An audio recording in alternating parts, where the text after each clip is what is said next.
James Connor was just trying to get through another day. Life hadn't been kind since losing his wife. The medical bills, the empty house, the endless overtime at the construction site. But nothing could have prepared him for what he found in Blackthorn Field that cold November morning. Two small boys, twins, bound to an ancient wooden cross. Their faces told a story of abandonment. Their eyes held secrets too heavy for their 9 years. In the next 3 days, James would make a decision that would change 4 lives forever.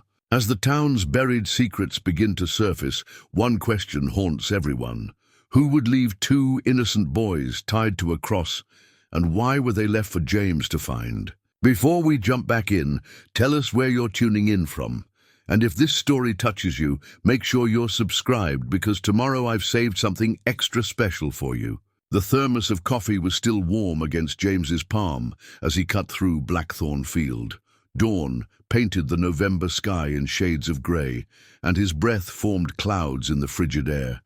Taking this shortcut would save him 15 minutes. 15 precious minutes he could spend picking up an extra shift at the site. These days, every minute meant another $1 toward those endless medical bills. He remembered Sarah telling him to stop taking this route. "It's not safe," she'd said during her last visit to the hospital. "Promise me you'll stick to the main road."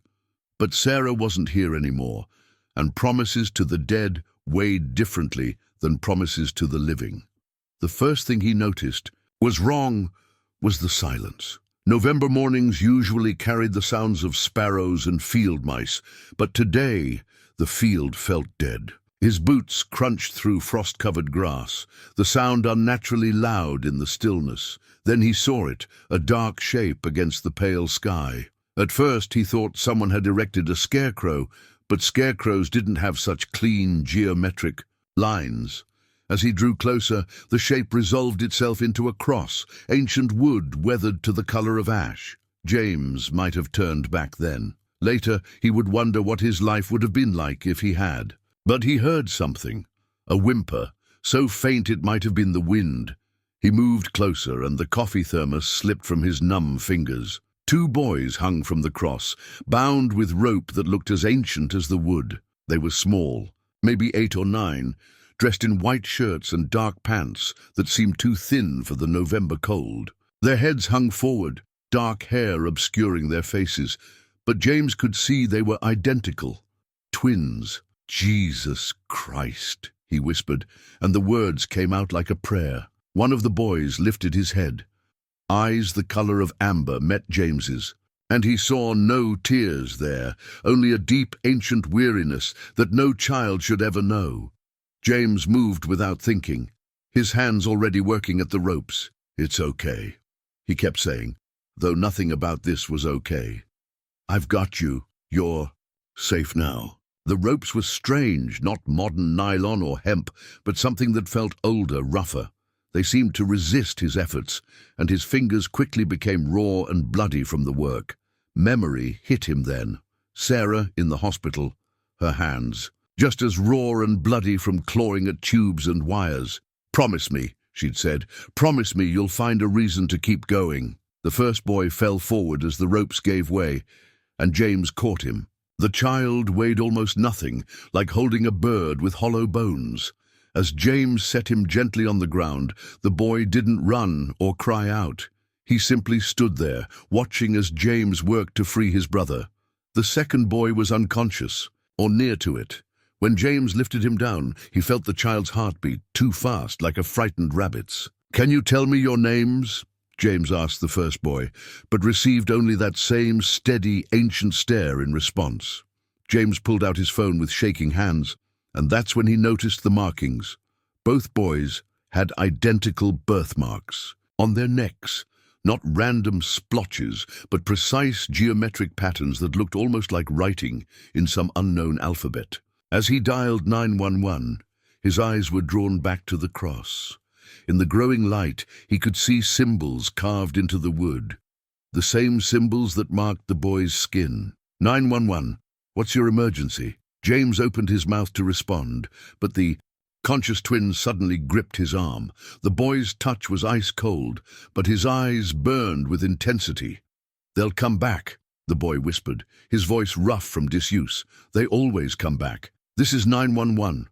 Sir, are you there?" James looked down at the boy, then at his unconscious brother, then back at the cross that stood like an accusation against the dawn sky. "Yes," he said into the phone, his voice steadier than he felt. "I'm in Blackthorn Field. I've found 2. Boys who need help. He swallowed hard. "They're hurt. Send everyone." The conscious twin's grip tightened on his arm, and James remembered Sarah's last words again. "Find a reason to keep going." "It's okay," he told the boy, though nothing about this was okay. "I won't let them take you back. Whatever this is, whoever did this, they'll have to go through me first." The boy's expression didn't change, but something in those ancient eyes softened just slightly. His brother stirred in James's arms, eyelids fluttering. In the distance, sirens began to wail. Later, people would ask James why he stayed, why he didn't just call 911 and walk away, let the proper authorities handle it. He had enough problems of his own, they'd say, enough battles to fight. But as he stood there in the cold November dawn, holding one traumatized child while another clung to his arm, James knew he couldn't walk away. These boys had been bound to a cross, but James had been bound too, by grief, by guilt, by the endless cycle of just trying to survive another day. Maybe Sarah had known something he hadn't. Maybe this was what she meant about finding a reason. The sirens grew closer, and James Connor made a decision that would change 4 lives forever.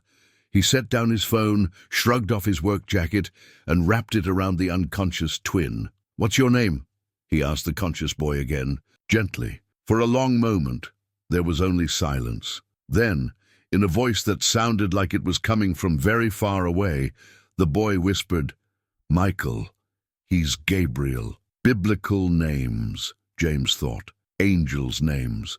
He looked again, at the strange symbols carved into the cross, at the matching marks on the boy's skin, and felt a chill that had nothing to do with the November morning. The first police car crested the hill, lights painting the frost-covered grass in alternating red and blue. Michael's grip on James's arm tightened again. "Don't let them separate us," he said. James looked down at Gabriel, still unconscious but breathing steadily now, then at Michael with his ancient eyes and iron grip.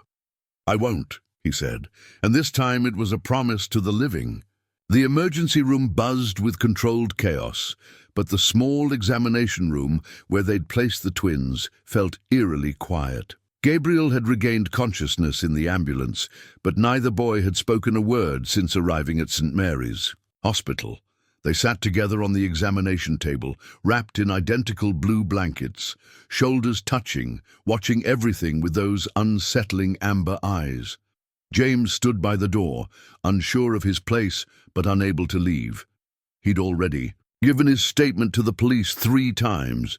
No, he'd never seen the boys before. No, he hadn't seen anyone else in the field. No, he had no idea who would do something like this. Dr. Patricia Chen entered the room with a tablet in hand, her face carefully neutral. James had known her during Sarah's final months.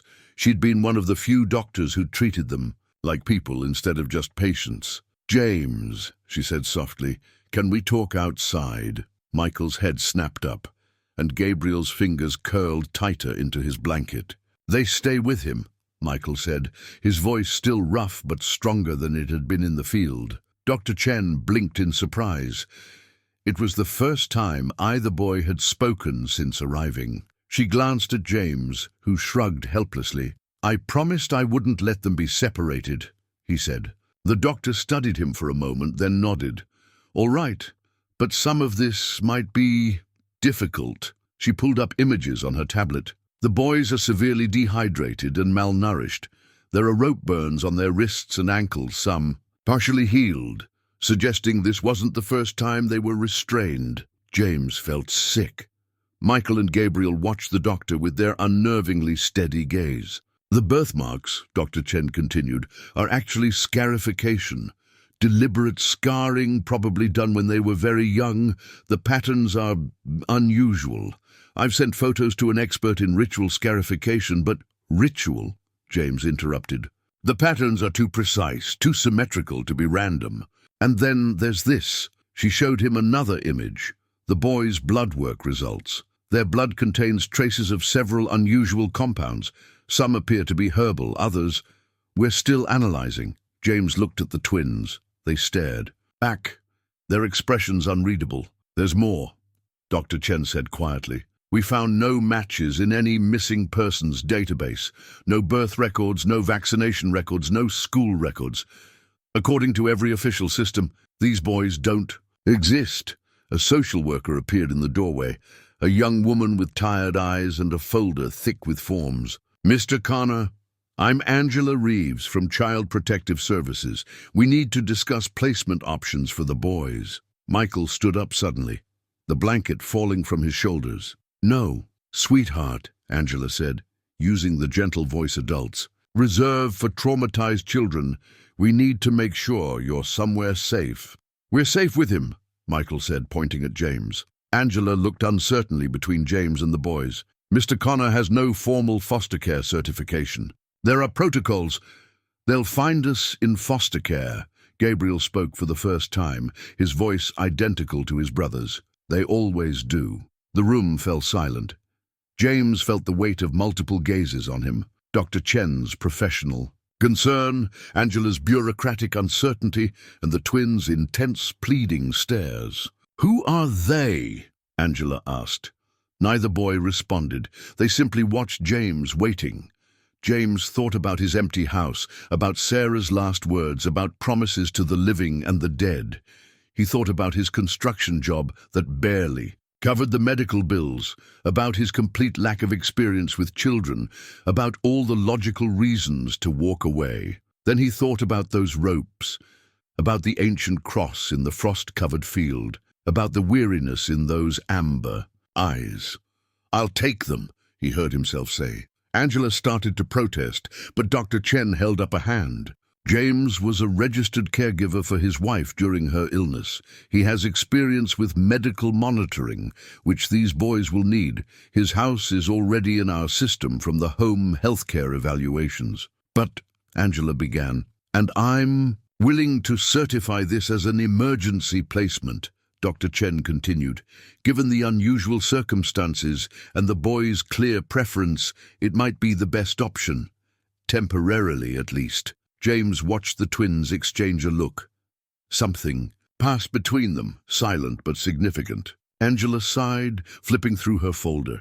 There would be extensive paperwork, home visits, mandatory check-ins. Whatever it takes, James said. They'll need clothes, Dr. Chen added. Supplies?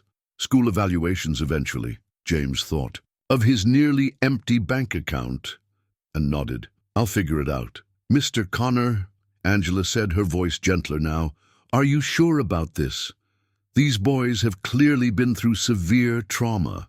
They need someone who won't give up on them, James interrupted. Someone who understands that sometimes the worst thing isn't what happens to you, but feeling like you're facing it alone. Dr. Chen's expression softened.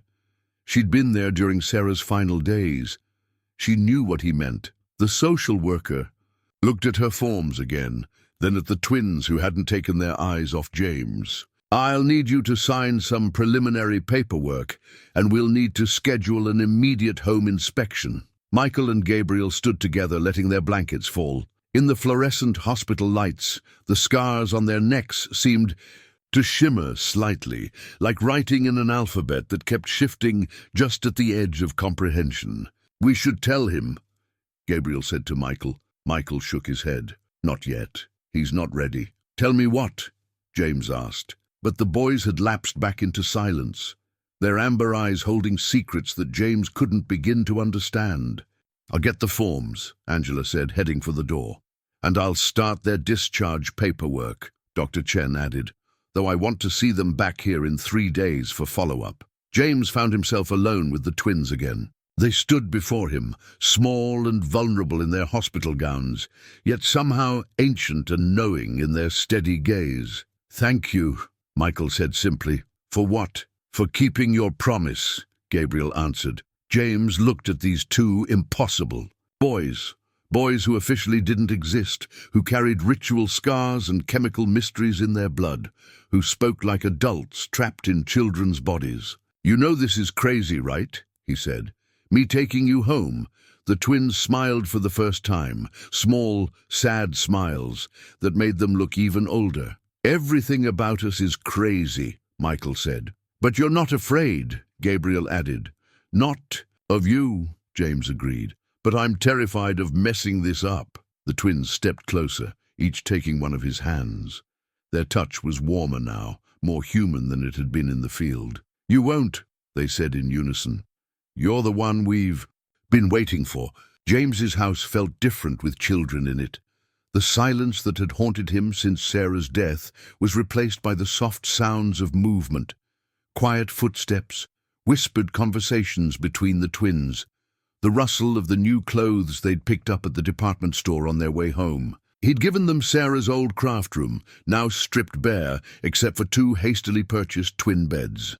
The boys stood in the doorway still holding hands, taking in the faded blue walls and the window that overlooked the backyard. You can decorate it however you want, James said, setting down their shopping bags. Maybe tomorrow we can... It's perfect, Michael interrupted. Just like we saw, Gabriel added cryptically. Before James could ask what they meant, Gabriel reached into his shirt and pulled out something that glinted in the late afternoon light. A pendant, hanging from a leather cord so old it had turned black with age. Where did that come from? James asked. The hospital staff had catalogued everything the boys had been wearing. They didn't see it, Michael said. They never do. Gabriel held out the pendant. It was bronze or possibly gold, tarnished, almost black, except for the raised symbols that caught the light. The same symbols that marked their necks. You should hold it, Gabriel said. You'll need it soon. James reached for the pendant, but Michael grabbed his wrist. Not yet. First, you need to know. Know what? The twins exchanged one of their silent looks. Then Gabriel said, about the dark people. About why they chose us. About why they'll come. They always come, Michael added, but this time will be different. Because of you, they said together. James sat on one of the beds, trying to process. These people who hurt you, they didn't hurt us, Gabriel said. They prepared us, Michael continued. For what? Another silent exchange between the twins.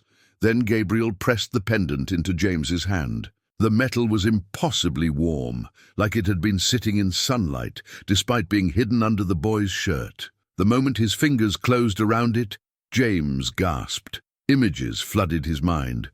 Hooded figures moving through candlelight. Ancient, books filled with shifting symbols, and Sarah, impossibly, standing in a circle of salt with her hands raised toward a dark sky. He dropped the pendant. The visions vanished. Sarah, he whispered. She knew about this. She was supposed to find us, Michael said. But she got sick, Gabriel added. So they had to wait. For you. James stared at the pendant lying on the carpet, its symbols seeming to writhe in the corner of his vision. I don't understand. You will, the twins said together. When they come. When? Who comes? The dark people? Gabriel shook his head. The others. The ones who want to. Stop it. Stop what? But the boys had reached their limit for revelations. They began unpacking their new clothes with methodical precision, as if they hadn't just upended James's entire understanding of reality. That night, after they'd eaten delivery pizza, the twins had never had pizza before, and approached it with scholarly curiosity, James sat in his living room with Sarah's old journals spread around him. He'd kept them, but never read them, too afraid of drowning in grief. Now he searched through them frantically, looking for any mention of symbols or twins or dark people. He found nothing until he reached her last journal, the one from the hospital. On the final page, written in shaky handwriting, were words that made his blood run cold.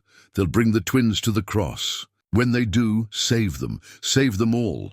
I'm sorry I couldn't wait for you, James. I'm sorry you'll have to face this alone. But you're stronger than you know. You're the one they've been waiting for." From upstairs came the sound of the twins, singing something in a language James didn't recognize. The pendant sat heavy in his pocket, waiting to show him more visions he wasn't ready to see. Sarah had known. Somehow, his wife had known this was coming. The question was, what else had she known? The Millbrook Public Library smelled of old books and dust, exactly as James remembered it from his childhood. Martha Wheeler, the head librarian, hadn't seemed to age a day.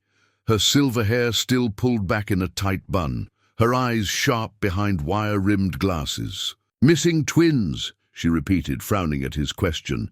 "Let me check the archives." The boys were at home with Angela, the social worker, for their first mandatory check-in. James had used the opportunity to do some research, though he wasn't sure what he was looking for.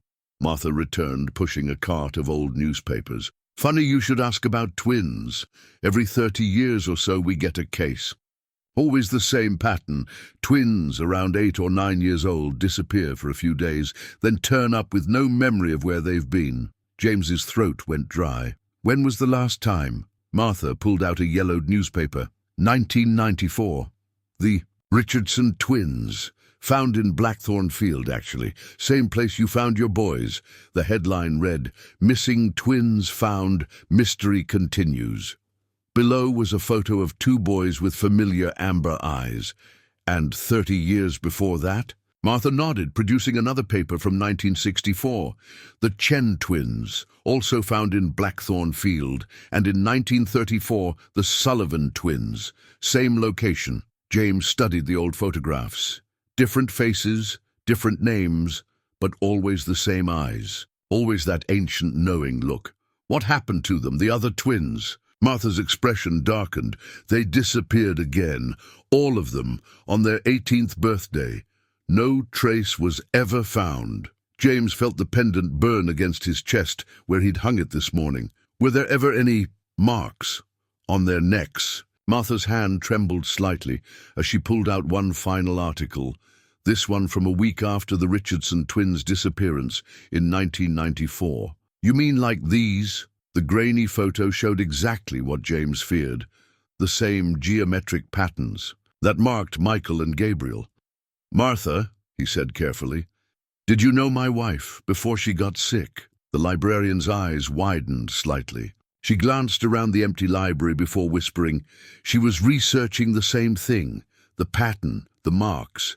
She said she had to be ready. Ready for what? But before Martha could answer, James's phone buzzed.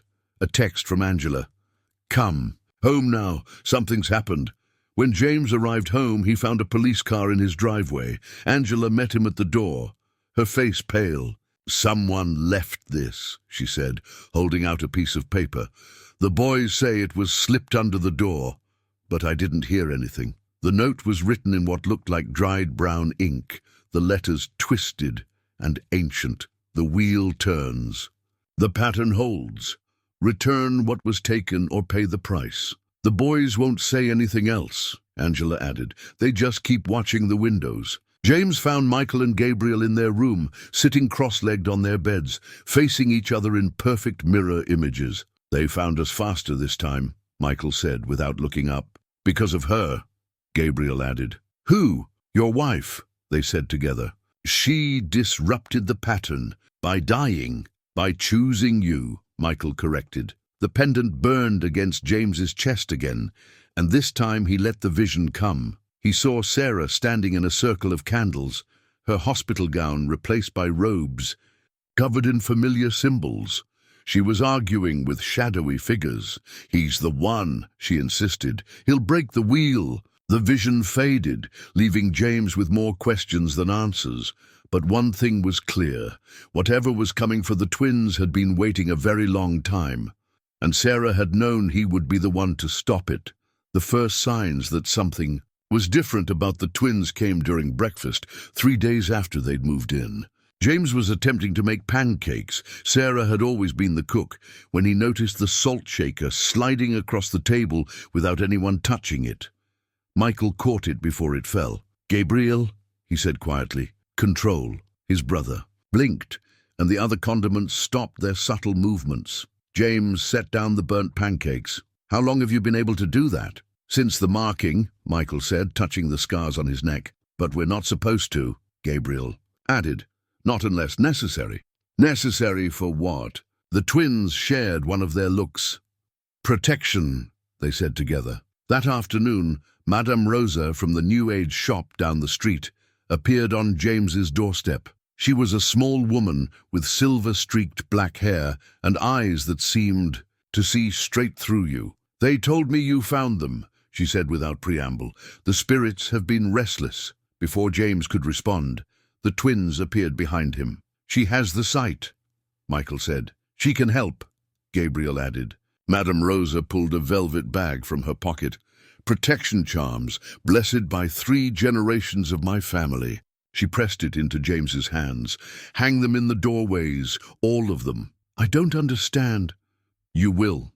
She looked at the twins. "They're coming sooner this time.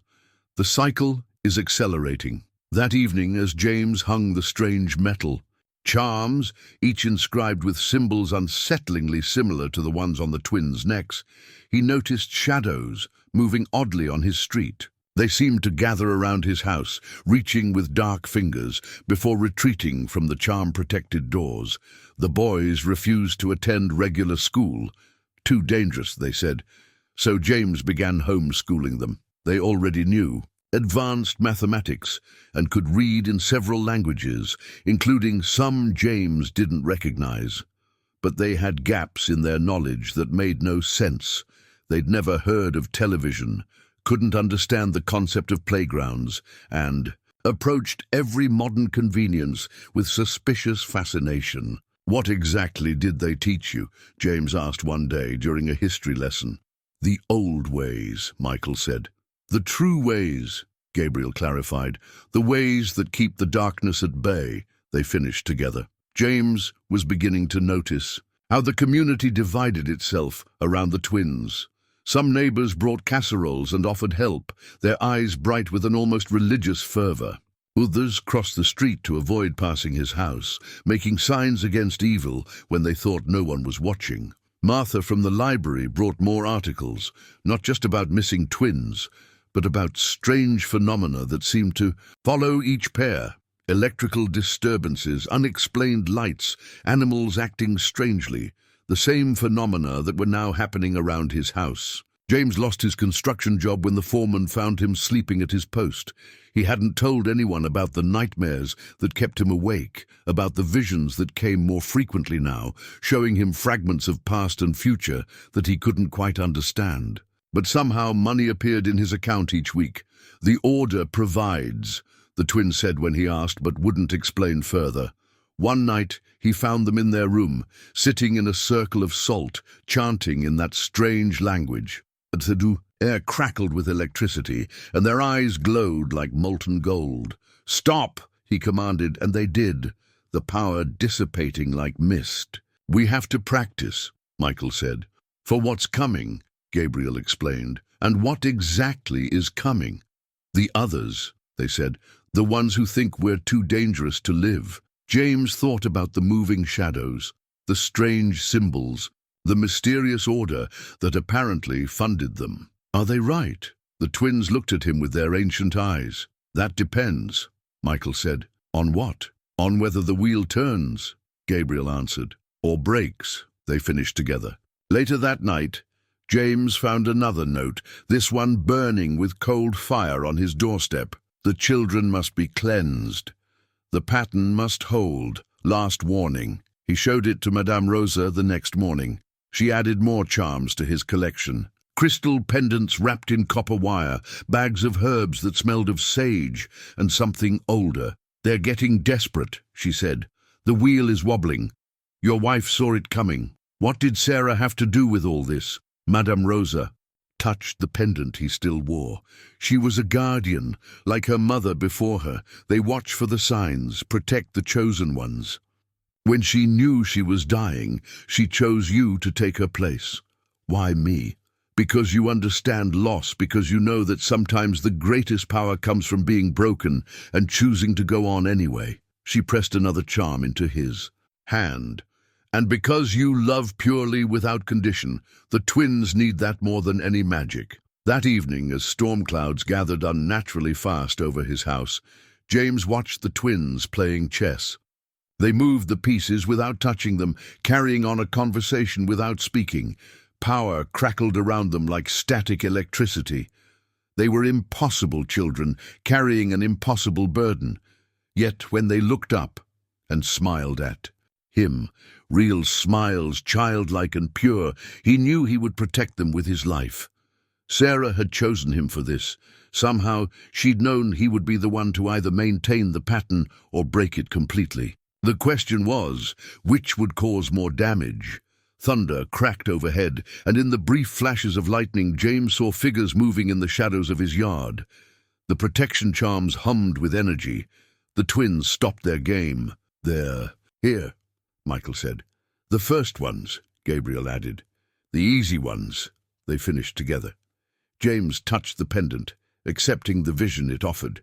Hooded figures approaching through the storm, carrying curved knives inscribed with familiar symbols. The wheel was turning, but this time something was different. This time the twins had him. James stared at the stack of bills on his kitchen table. Medical collections from Sarah's final months. The mortgage he'd been barely keeping up with. New expenses for the twins. Food, clothes. The tutor Madame Rosa had recommended for their special education. The mysterious deposits in his account had stopped 3 days ago, right after the attack. The hooded figures hadn't made it past the protection charms, but they'd left their mark. Black scorch marks ringed the house's foundation, and the air still smelled of ozone and something older, like ancient stone and dried blood. "You should rest," Michael said from the doorway. Both boys had become more protective of James since that night. "I'm fine," James replied, though the headaches from his increasingly frequent visions were getting worse. "No, you're not." Gabriel appeared beside his brother. "You're carrying too much." The twins had been teaching him to control the visions, to use the pendant as a tool rather than being overwhelmed by it.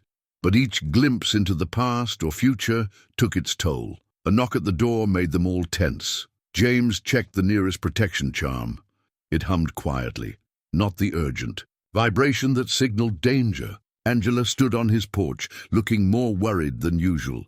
"We need to talk about your situation, Mr. Connor." Inside, she laid out her concerns: his job loss, the missed mortgage payments, the neighbors' reports of strange lights and sounds. "The system has requirements," she said, "standards of care." "The boys are well cared for," James insisted. "They're not in school. They have a tutor, an unregistered tutor recommended by a fortune teller." Angela sighed. "James, I'm on your side, but I'm getting pressure from above. They're talking about an emergency removal." The lights flickered. In the next room, James heard the twins begin to chant. "No!" Michael's voice carried clearly. "We won't let them." "The pattern must hold," Gabriel added. Wind began to howl. Outside, though, the sky had been clear moments ago. "What's happening?" Angela asked, her voice shaking. James touched the pendant. A vision flashed. Angela making a phone call. Men in uniforms coming to take the twins. A darkness spreading from Blackthorn Field to consume the town. "They can't be separated," he said. "They can't be taken." The wind grew stronger. Pictures rattled on the walls. "James," Angela pleaded, "be reasonable." The twins appeared in the doorway, their eyes glowing that molten gold. Angela gasped. "Show her," Michael said. "She needs to understand." Gabriel agreed. Before James could stop them, the room filled with swirling images, all the past pairs of twins, the dark rituals, the pattern that had held for centuries. Angela saw it all. When the visions faded, she sat heavily on the couch. That's impossible." "No," the twins said together. "It's necessary." James brought her water, waited while she processed. Finally, she looked up with different eyes, the same fever-bright gaze he'd seen in the neighbors who brought food and offered help. "What do you need?" she asked. That's how it began.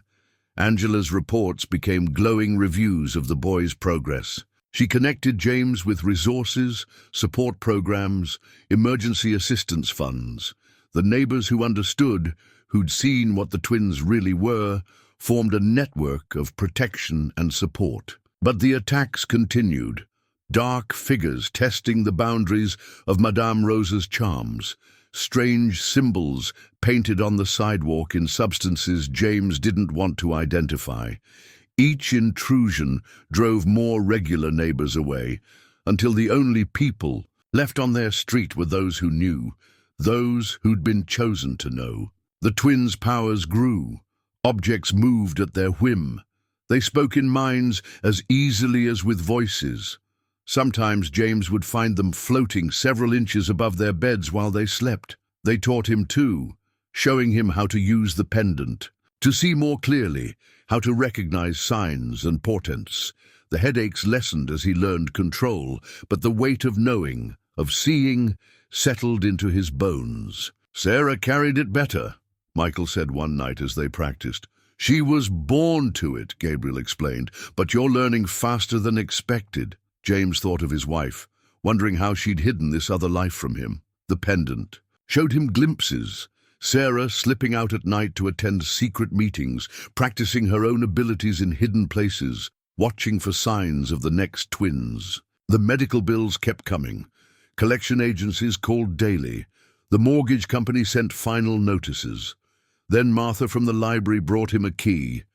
"Sarah left this for you," she said, "in case of emergency." The key led to a safety deposit box. Inside, James found papers in Sarah's handwriting, investment accounts he'd known nothing about, properties in trusts, arrangements made long ago by the Order. "She knew you'd need resources," Martha explained. "The Order provides, but only to a point. They test each guardian, make sure they're committed to more than just comfort." The money solved their immediate problems, but James knew it wasn't over. The attacks were getting stronger, the twins were growing more powerful, and somewhere in Blackthorn Field something was stirring, something that had waited centuries. For this particular pair of twins, this particular guardian. One morning James found the boys in the kitchen, solemnly making breakfast without touching anything, pans floating, eggs cracking themselves, toast browning in mid-air. "You're getting better at control," he said. "We have to be," Michael replied.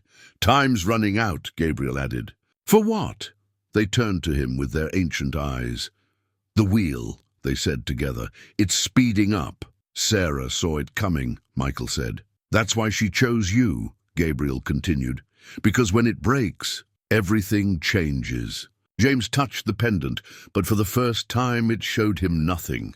The future was becoming uncertain, the pattern less fixed. He looked at these impossible boys, his boys now, in every way that mattered. They carried the weight of centuries in their eyes, but when they smiled at him, they were just children who needed love, protection, and understanding. Whatever was coming, whatever the wheels turning meant, he would face it. Sarah had chosen him for this, had seen in him the strength to either maintain the pattern or break it completely. The protection charms hummed with warning. Somewhere in the darkness, enemies gathered. But for now, there was breakfast to eat, lessons to learn, and two boys who needed him to be their anchor in a world of chaos and magic. The wheel turned, the pattern held, for now. Father Thomas McKenna had served St. Augustine's Church for over 40 years, but James had never seen him look this nervous. The old priest's hands trembled as he unlocked the archive room beneath the church. "Sarah used to come here," he said, leading them down stone steps that felt older than the church itself. She spent hours reading the old texts, especially near the end. The twins followed silently, their shoes barely making a sound on the ancient stone. They'd insisted on coming, though James had tried to leave them with Madame Rosa. "We need to see it," Michael had said. "We need to know if it's the right one," Gabriel had added. The archive room smelled of old paper and forgotten incense. Father McKenna went straight to a locked cabinet in the corner, his keys jingling in the silence. "I shouldn't show you this," he said. "It's forbidden to those outside the Order." "But Sarah," he swallowed hard. Sarah made me promise. Book he withdrew was massive, bound in something that didn't look quite like leather. The symbols on its cover matched the ones on the twins' necks exactly. The Codex Gemini. The twins whispered together, their voices filled with recognition and fear. "You know this book?" James asked. "We heard them reading from it," Michael said. "During the preparation," Gabriel added, Father McKenna laid the book on a stone table. The moment he opened it, the temperature in the room dropped. James's pendant burned against his chest. The pages were filled with those shifting symbols, but unlike before, James could read them now.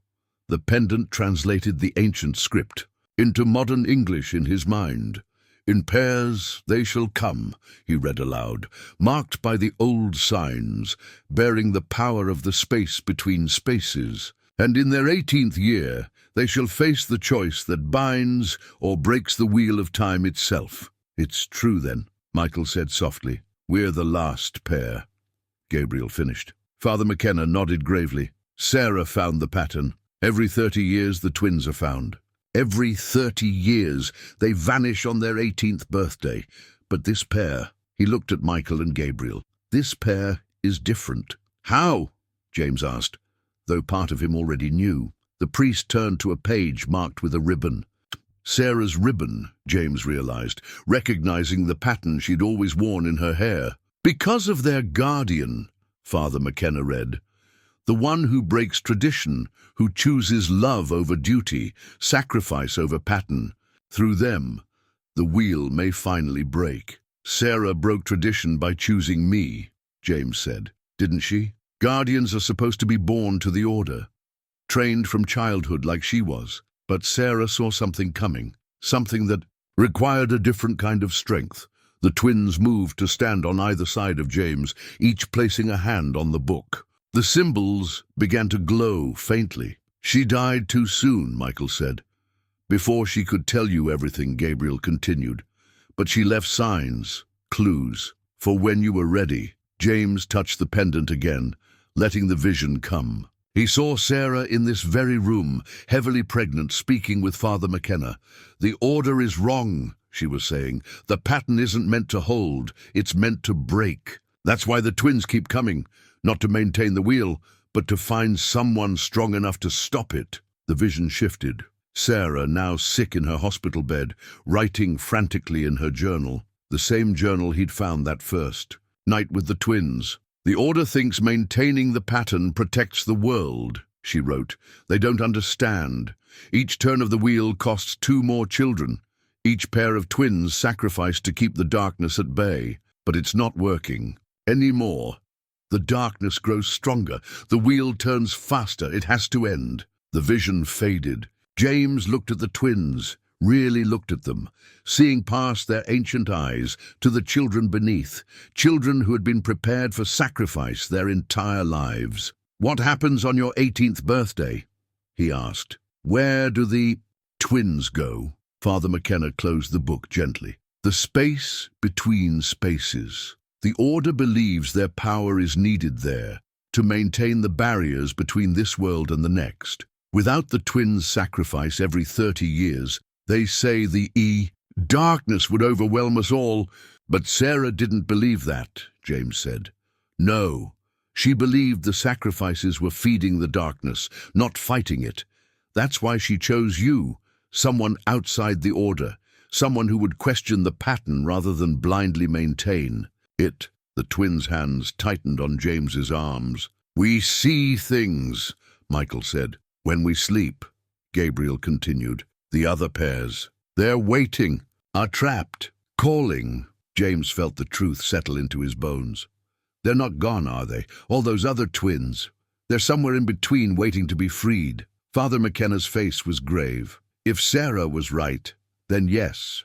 But if she was wrong, and the pattern breaks," he gestured helplessly, "the Order believes it would mean the end of everything."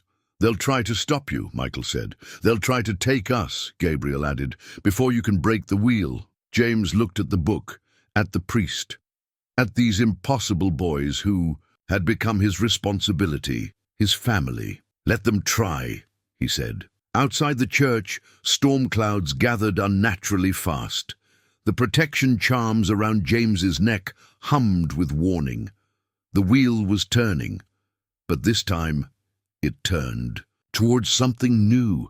Sarah had chosen him to break it. Now he just had to figure out how. Sarah's journal was written in two different hands.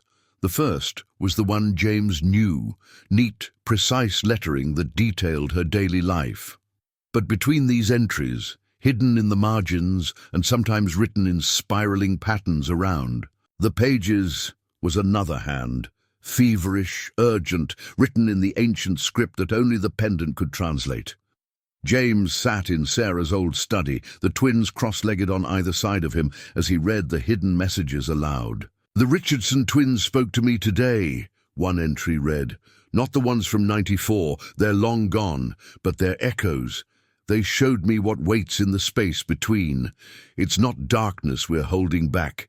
It's light, pure, burning light that could change everything. The Order has it backward. They always did." The twins exchanged one of their looks. "We dream of them too," Michael said. "The other pairs," Gabriel added. "They're not suffering. They're waiting." "For what?" James asked, though he suspected he knew. The boys placed their hands on the journal simultaneously. The hidden writing began to glow with the same molten gold as their eyes. "For the pattern to break," they said together. James turned the page, finding an entry from Sarah's last week in the hospital. The Richardson twins were different. They almost broke free. The Order didn't understand why. They never looked closely enough at their guardian. Sandra Richardson wasn't from the Order either. She was their aunt, who loved them simply because they were hers to protect. Love, not duty, almost broke the wheel. But she wasn't strong enough alone. That's why I chose James. He knows about loss, about love that survives death. He'll understand what needs to be done. The pendant burned against James's chest, offering another vision. He saw Sarah in a hospital gown, standing in a circle of salt in this very room. The Richardson twins, or their echoes, stood before her, teenagers forever frozen at 17. "Show me," Sarah was saying. "Show me how to save them all." The vision blurred, twisted. James saw other pairs of twins throughout the centuries, all with those same amber eyes. They weren't in darkness as he'd feared. They existed in a place of swirling light, neither here nor there, waiting for something to change. Thunder cracked outside, closer now. The protection charms hummed louder. "They're coming," Michael said, standing. "The Order," Gabriel clarified. "They felt us reading the truth." James closed the journal, but not before one last entry caught his eye. The final words his wife had written, "The wheel turns on sacrifice." That's what they never understood. Not the sacrifice of children to hold back the light, but the sacrifice of those who love them enough to let them go, to let them become what they were meant to be. The house shuddered. Through the windows, James saw dark figures approaching through the storm. Not like the earlier attacks, these wore robes marked with the same symbols as the Codex. The Order had finally come. The twins moved to the center of the room, their power crackling visibly around them. Objects began to float. Books, chairs, Sarah's old medical equipment. "You should hide," Michael said. "Let us handle this," Gabriel added. But James stood between them and the door, the pendant burning brighter than ever. In his mind, he saw Sarah in this same position, protecting previous twins from those who claimed to serve the greater good. "No," he said. "We face them together." The front door exploded inward. 3 figures in ancient robes entered, carrying staffs marked with familiar symbols. Their faces were hidden in shadow, but James felt the weight of centuries in their presence. "The pattern must hold," one intoned, voice echoing unnaturally. "The wheel must turn," said another. "The sacrifice must be made," finished the third. The twins raised their hands, golden light pouring from their eyes. "Not this time," they said in unison.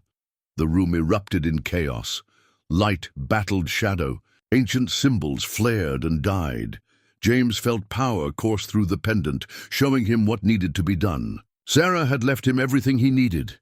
The knowledge in her journals, the truth about the wheel, the understanding that love, not duty, was the key to breaking the pattern. The order members raised their staffs. "You cannot stop what was set in motion centuries ago," they intoned. But James thought of Sarah's words about sacrifice, about letting go. He thought of all the twins trapped in that space between spaces, waiting not to be saved, but to be released. He stepped forward, between his boys and the order, and made his choice. The wheel turned, but this time something was different. This time it turned toward change. In the aftermath of the confrontation, James found the photograph. It had fallen from Sarah's journal during the chaos. A Polaroid dated just weeks before her death. In it, she stood in the hospital garden with two teenagers, both with the familiar amber eyes. On the back, written in her shaking hand, "The Richardson twins showed me. Death isn't the end. It's just another turn of the wheel." "She didn't die of cancer," Michael said quietly, looking at the photo. "She sacrificed herself," Gabriel added, "to protect the patterns breaking, to protect us." James felt the truth hit him like a physical blow. "She knew you were coming. She knew she had to make way for me to be your guardian." The pendant burned with a new vision. Sarah in her hospital bed, surrounded not by medical equipment, but by candles and symbols drawn in salt. The Richardson twins, or their echoes, stood beside her as she drank something from an ancient cup. "The order can't stop what's coming," she whispered. "James will understand when it's time. The wheel doesn't need to turn. It needs to shatter." The vision faded, but the revelation remained. Sarah hadn't been a victim of cancer. She'd chosen to die, to step aside so James could take her place. Because something about him, something about his love for her, made him the perfect guardian for these particular twins. Thunder cracked again, but this time it wasn't the order. This was something older, deeper. "They're calling," Michael said, suddenly his eyes blazing gold. "The others," Gabriel explained, "all of them." The house began to shake. Books flew from shelves, windows rattled in their frames, the protection charms shrieked with power. Then Gabriel screamed. Light poured from his eyes, his mouth, the symbols on his neck. Michael reached for his brother, but it was too late. Gabriel vanished. "No!" Michael's cry shattered every window in the house. "They can't take him. Not yet.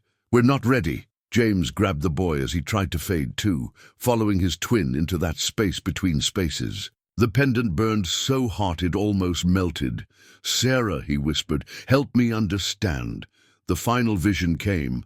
Sarah, moments before her death, writing her last message.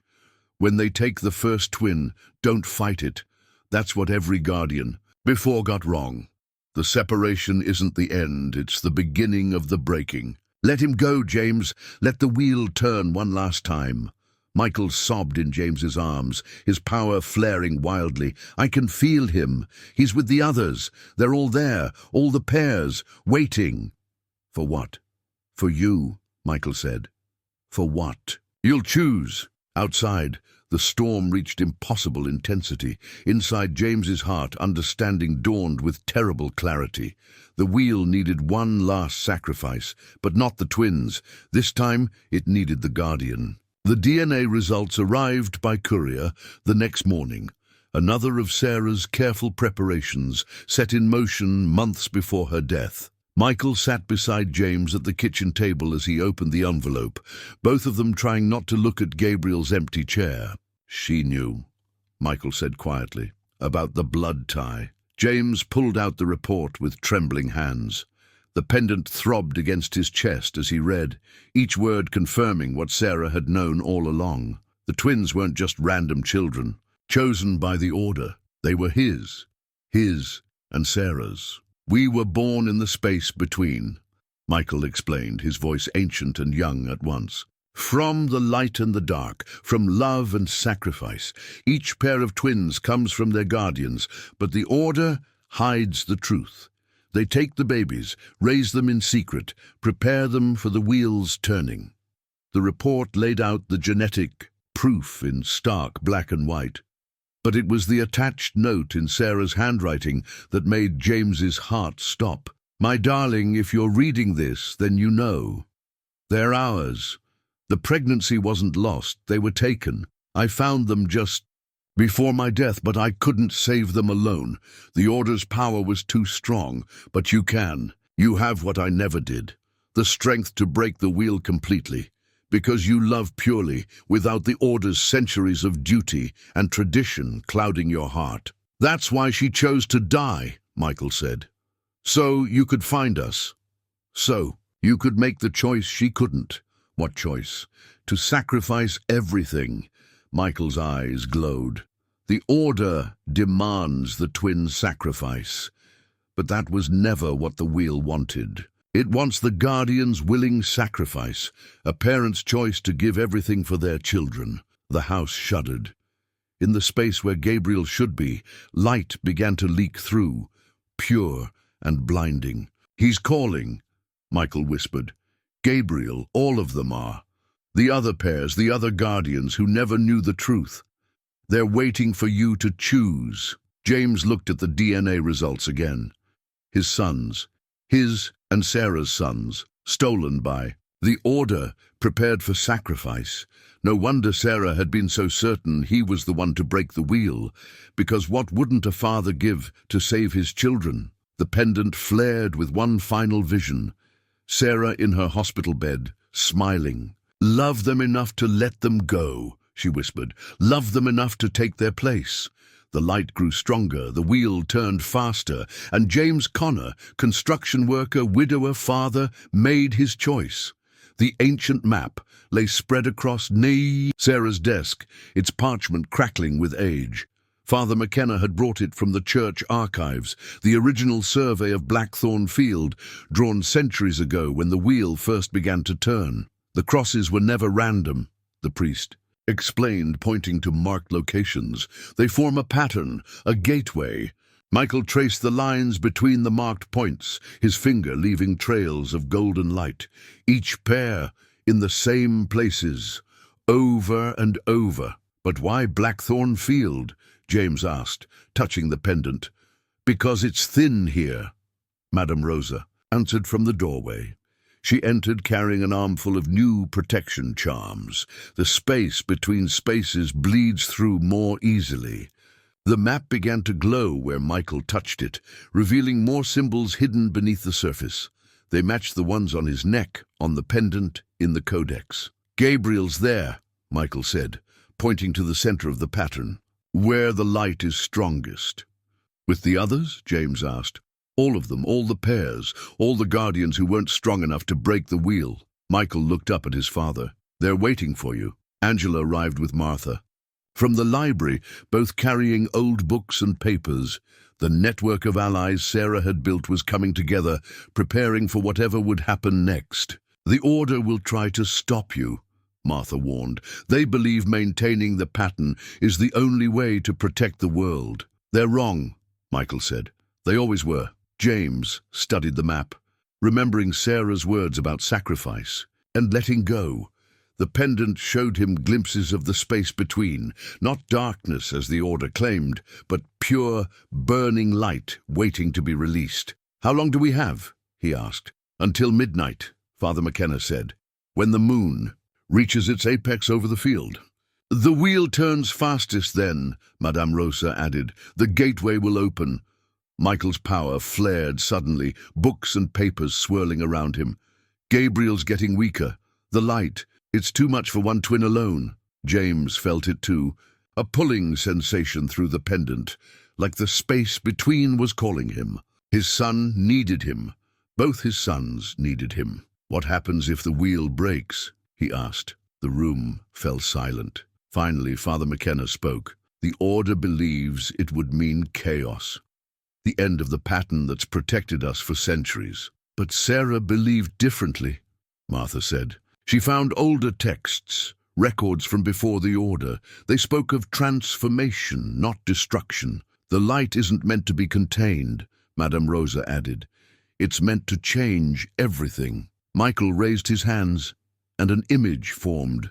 In the air above the map, Gabriel, floating in a space of swirling light, surrounded by other pairs of twins, other guardians trapped between moments of sacrifice. "They're singing," Michael whispered, "all of them, singing about what comes after the wheel." "What comes after?" James asked. Michael's eyes blazed. "Something new, something the Order never imagined." The house shuddered as another surge of power rippled out from Blackthorn Field. The protection charms hummed in harmony. "We'll hold them off as long as we can," Angela said. "Give you time to reach the center. The Order, the darkness, all of it," Martha added. "Sarah showed us how to fight them." James looked at these people, this network his wife had built, preparing for this moment. Then he looked at his son, at the empty space where Gabriel should be, at the map showing the path to the heart of everything. The wheel turned, the pattern held, but not for much longer. The ritual dagger lay on Sarah's desk, its ancient blade gleaming with an inner light.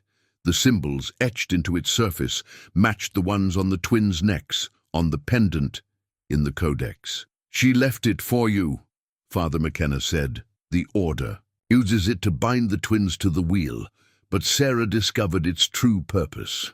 To cut the bonds," Michael said, "to sever the pattern completely." James lifted the dagger. It hummed in harmony with the pendant, both artifacts recognizing each other, waiting to be united in their true purpose. Madame Rosa entered with the last of the preparations.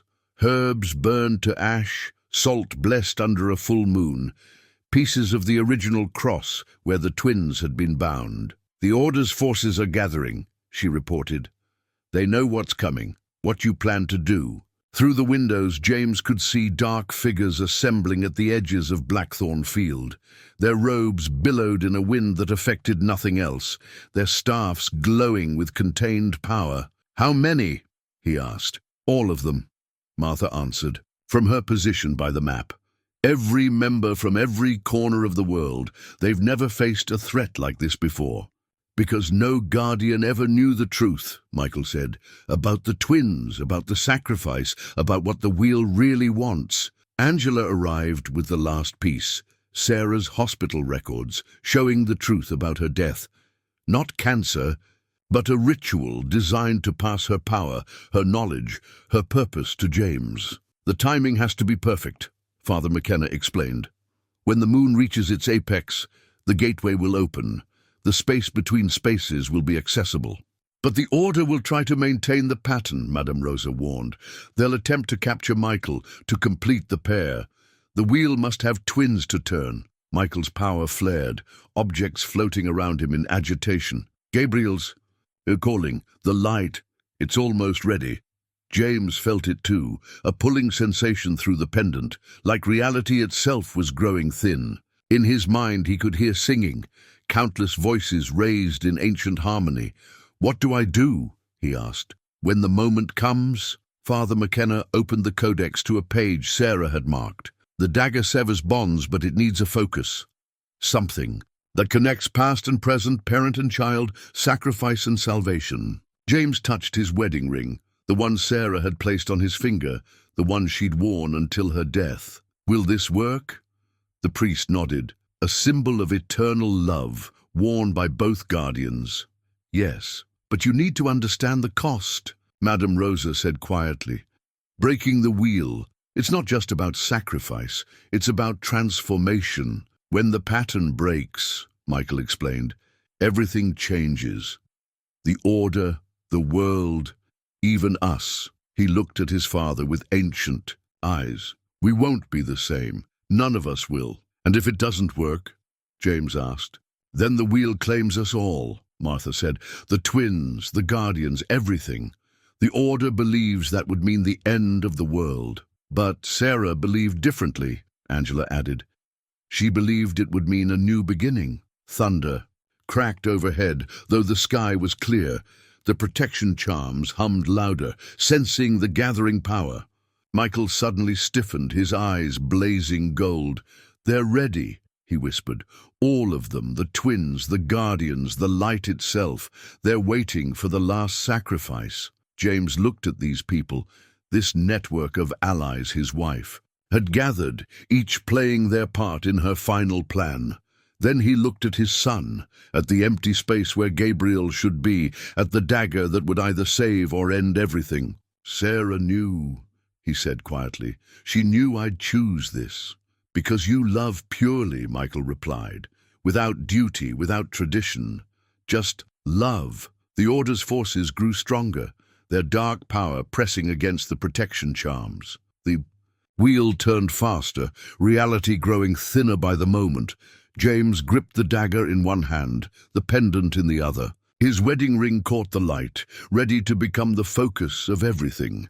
The time had come to break the wheel. Blackthorn Field thrummed with power. The moon hung impossibly large overhead, casting everything in silver light that seemed to ripple like water. Around the field's perimeter, the Order's forces stood in perfect formation, their dark robes absorbing the moonlight, their staffs pulsing with contained energy. James walked to the center of the field, Michael at his side. The ritual dagger hung from his belt. Sarah's pendant burned against his chest, and his wedding ring felt heavy with purpose.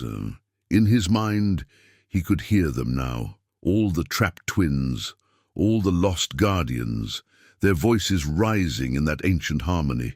And, clearest of all, Gabriel's call, pulling him toward the space between. "Remember," Michael said, his voice carrying echoes of all the pairs that had come before, "when the gateway opens, you'll only have moments." The Order's leader stepped forward, a figure in robes so dark they seemed to swallow light itself. "Stop this," he commanded. "You don't understand what you're risking."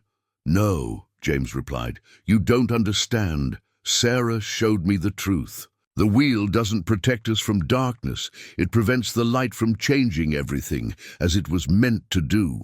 "Heresy," the leader hissed. "The pattern must hold. The twins must be sacrificed. It is the only way." "It's never been the only way," Michael said. His power flared, golden light coursing off him in waves. "You forgot the original purpose. You forgot what the wheel was meant to do." The air grew thicker, reality stretching thin. James could see them now. Glimpses of other twins, other guardians, watching from that space between spaces. Their forms flickered like candle flames, their amber eyes bright with hope. The Order's forces raised their staffs. Dark energy crackled across the field. "The pattern will hold," they chanted. "The wheel must turn." But James touched the pendant, letting Sarah's final vision fill him. He saw what she had seen. The truth about the wheel, about sacrifice, about transformation. The light wasn't meant to be contained. It was meant to change everything. Gabriel appeared then, translucent but present, his form overlaid with all. The twins who had come before him. "Father," he said, his voice carrying the weight of centuries. "It's time."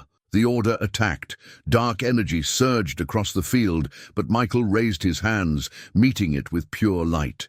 Around them, Sarah's network of allies emerged from the shadows, Father McKenna reciting ancient prayers, Madame Rosa throwing blessed salt in perfect circles, Martha and Angela raising protection charms that sang in harmony with the twins. A power. James drew the ritual dagger. Its blade caught the moonlight, transforming it into something older, purer.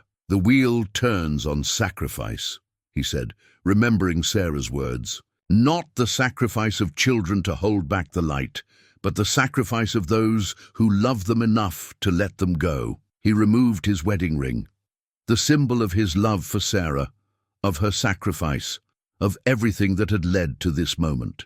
The Order's leader screamed, "Stop him!" But they were too late. Reality split open, the gateway forming exactly where the map had shown. Through it, James could see them all, every pair of twins, every guardian who had lost them, trapped in that space of swirling light. "Now, Father," the twins said together, their voices joined by all the pairs that had come before them. "Break the wheel, set us free."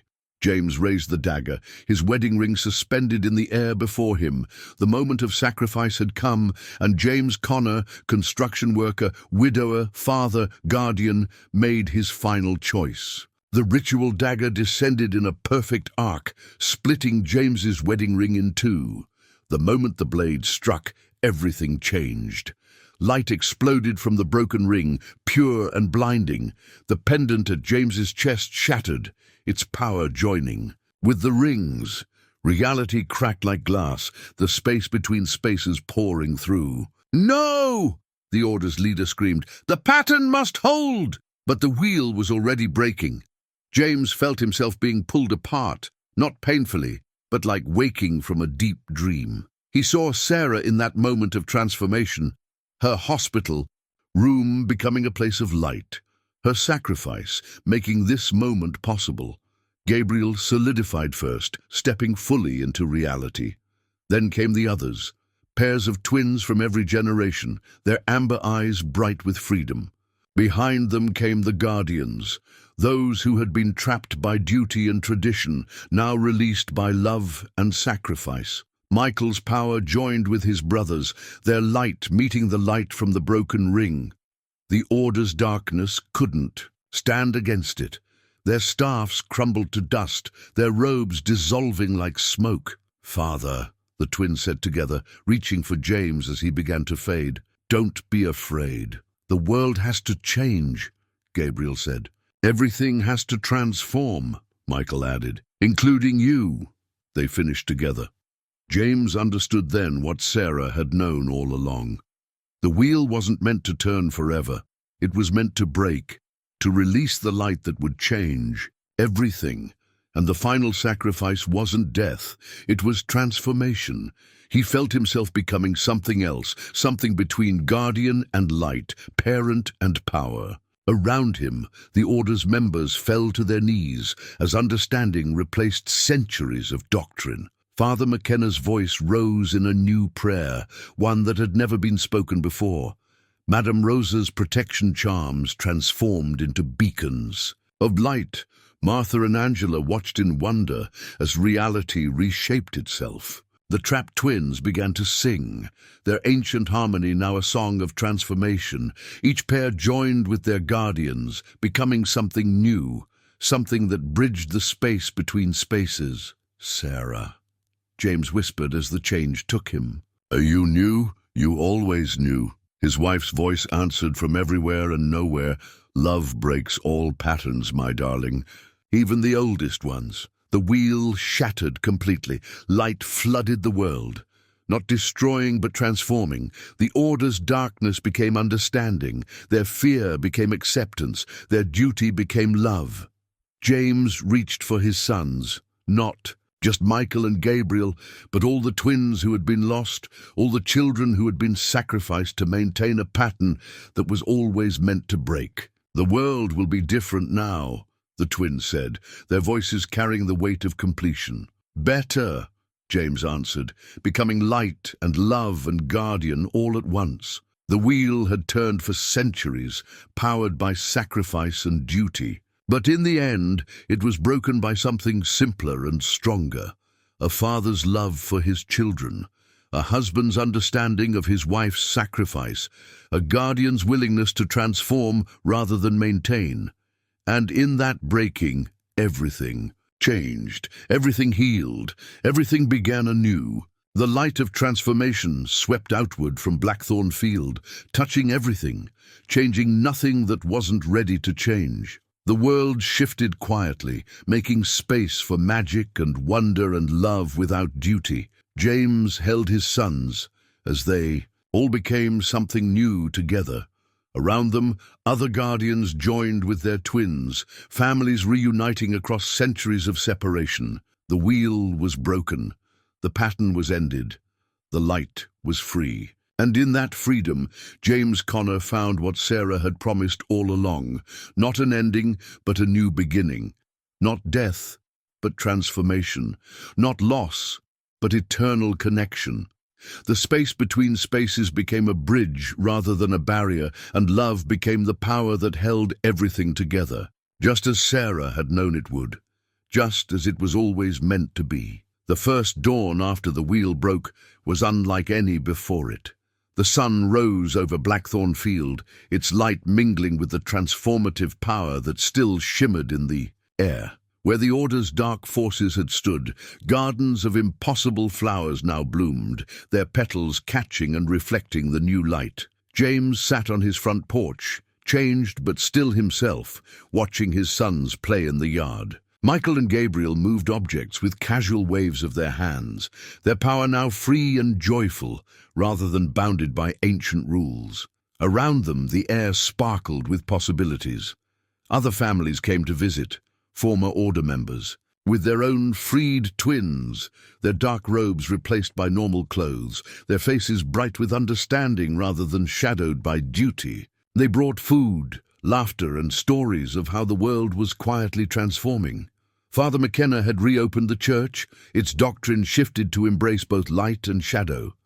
Madame Rosa's shop now sold charms of transformation rather than mere protection.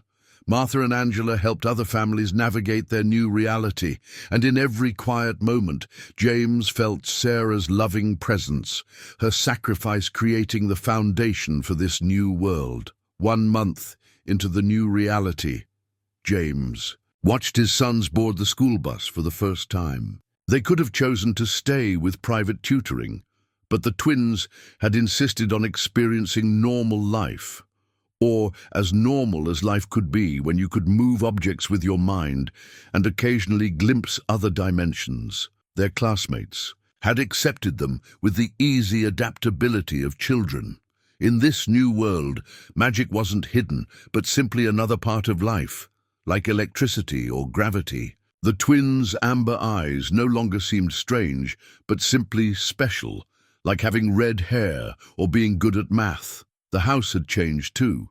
Sarah's presence was stronger now, a warm comfort rather than a painful memory. Sometimes in the evening, James could feel her sitting with them as they did homework or played games, her love for them as tangible as the light that still shimmered in unexpected places. The photo album on the coffee table was filling up with new memories, birthday parties, school events, family gatherings, where former Order members shared stories and helped each other heal from centuries of misunderstood duty. 6 months later, James stood in Blackthorn Field again, but now it was a place of light rather than darkness. The ancient cross had become a flowering tree, its branches reaching toward a sky that sometimes showed glimpses of the space between spaces. Michael and Gabriel played among the wildflowers that had once been Order symbols, their laughter mixing with the sounds of other children, some with amber eyes, some without, all part of this transformed world. The old wheel was gone, but something better had taken its place. Understanding instead of duty, joy instead of sacrifice, love instead of tradition. Sarah had been right all along. Breaking the pattern hadn't ended the world, but had made it whole. As James watched his sons growing up free and strong, he felt Sarah's presence beside him, her love as real as the light that still shimmered in the air, promising more wonders to come.